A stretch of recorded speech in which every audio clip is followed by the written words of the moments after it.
Everybody, back again, and today we are going to be taking a little square piece of flat stock and we're going to be making a candy dish. This is going to be the first in a couple of videos that are ideas for gifts for Christmas or decorations for Christmas. If you're a blacksmith out there and you're in the Christmas mood and you want to make some stuff for Christmas, whether you want to make some gifts for family members or you're just looking to make some stuff for decorations around your own home. Plate can be kind of weird to find sometimes if you're a scrounger or if you're like a scrap smith, but if you find like a flat lid, you can mark out sections on it. This was round before, I cut it down square, and then after I cut it down square, I marked out the sizes of plates that I wanted and I cut one out. So this is going to be the one we're working with today. It's going to be a super simple, easy project, and you can do all kinds of different stuff. There's fold forming, there's regular just swaging, like in a swage block, which I'm actually going to use a car rotor for that. Shout out to Kurt Davis, he's the one that showed me that trick first. But yeah, let's get this in the fire and see what we can do. So the necessary forging tools for this are going to be some type of swage block. Shout out to Kurt again. He's the one who cued me in on using a rotor for a swage block. You've got a swage side here, and you've got, if you've got some way to mount it, you've got an even bigger one here for less deep, more flat depressions, kind of like a pan kind of design that you can use that side for. But we're going to be focusing on using this area here. The other tool you're going to need, a ball peen hammer or a rounding hammer of some kind to get it into that depression as you forge down. I'm also going to be using another ball peen hammer for the aesthetic I'm going to give this. I'm going to hammer wash the whole thing before I actually work it, just so it has lots of little hammer marks all over the material to make it look nice and pretty for us.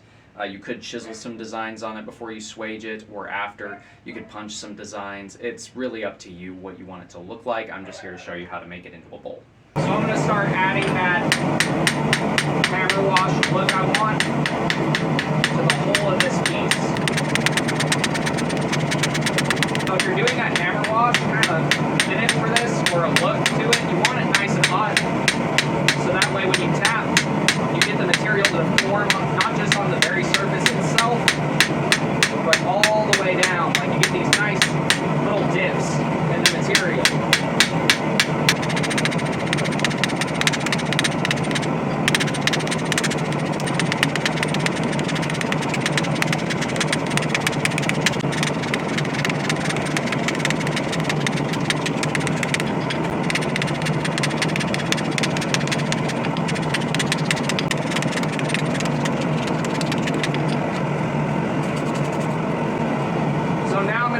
Up, and I'm going to take my rawhide mallet, flatten it back out gently so I don't mess up all these little hammer washing effects that I've done to it. Then we're going to go over to the swage after we do a little more detail work. I'm going to very gently tap it back down, nice and flat. Very light little love tap so I don't mess up my texturing that I did. And I'm not going to get this perfectly flat. I'm only trying to flatten it up enough where I can add a little bit of chisel work with my hot cut. I'm going to put a line that goes across each side of this piece. Now if you decide to do these, do not hit it very hard when you're laying your lines in. You're just trying to add a line here. You're not trying to cut through the material. I cannot express that enough. You are just trying to add a detail. You're not trying to cut it in half.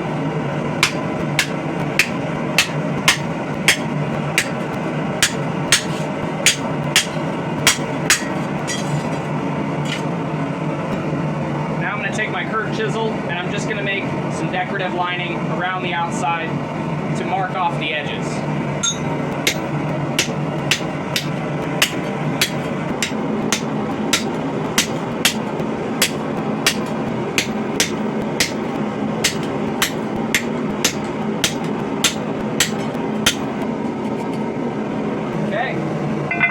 We can go ahead and start using our swage.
I'm forging it down, since these shoulders are longer, it's going to kick up my corners and try and pinch this center together.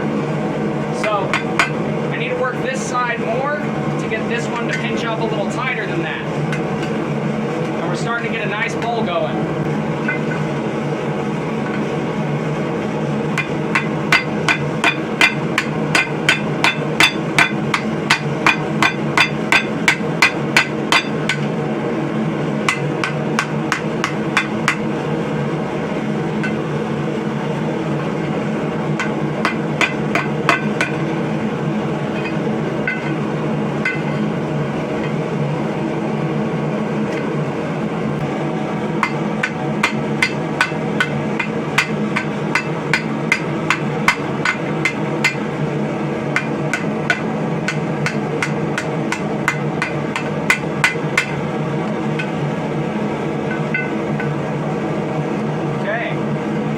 I've got my dish form shaped. Just gonna pinch this a little tighter. There we go. Now I'm just gonna gently do some taps. What this is gonna do is just flatten out this bottom a little bit. If you want to, you can actually recess it up a little bit if you're really gentle with the ball peen side. And then it'll sit flat, and as you can see, you've got that nice rise up kind of bottom, so it pushes, if you do candy, it'll push it all to the edges. Looks like it's a little lopsided.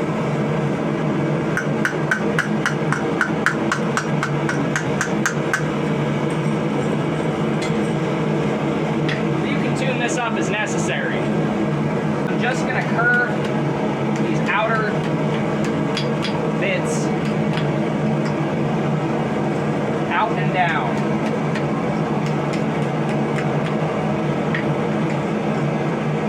Give this a nice floral shape. Same thing on this side. Just going to swing those corners down a little bit.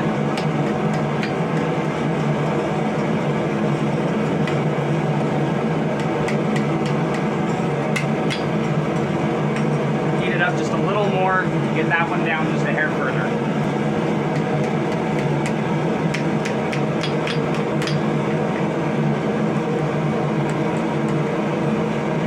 Add just a little bit of depth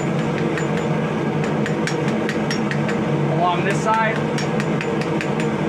Since we're going for a floral shaped cup here, kind of get the edges nice and wavy on these sides.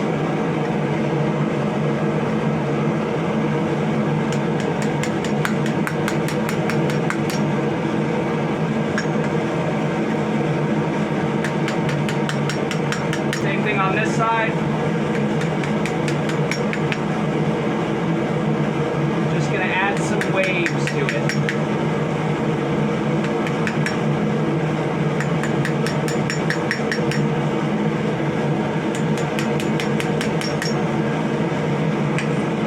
Just like that. So now the edges are nice and ripply. I might do a little bit next to these pinches.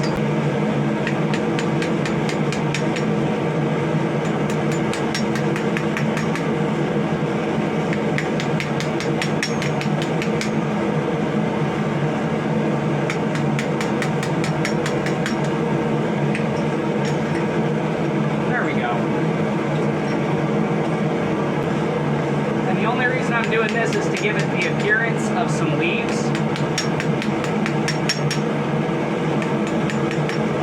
Since we're going with a floral shape. And I don't want it to look uneven. So if I do all the sides, now it's all nice and wavy along all those petals. And it makes it really pretty. I'm just going to wire brush this real quick. And I'm going to probably do this a few times at different heats. And I will be back to you guys once it's all cleaned up. So what I'm doing here is essentially quenching this off to break up some of the more stubborn stuck-on scale. If you're doing these out of mild steel like I am, you don't have to worry about messing up the metal by repeatedly quenching it off to break off the scale. You do not want to do this with any type of carbon steel or tool steel, because this will just weaken it and can cause cracks and all kinds of problems. But if you're working with mild steel, this is a great way to get rid of some scale. And that is how you make a little floral candy dish with, the minimal amount of tools. This is a good little Christmas gift. You can also do these as, little decorations for your own home, or you can sell these around Christmas. You can make all kinds of different dishes, different shapes, different leaf work. You don't even have to do leaves. You can start with a round dish and just make it a whole round dish. Maybe lift the edges or something just for aesthetics. But we've got a nice little X in the center, and we've got our little stems that run out into our leaves with our little floral pattern all the way around the edge that we put in with that chisel.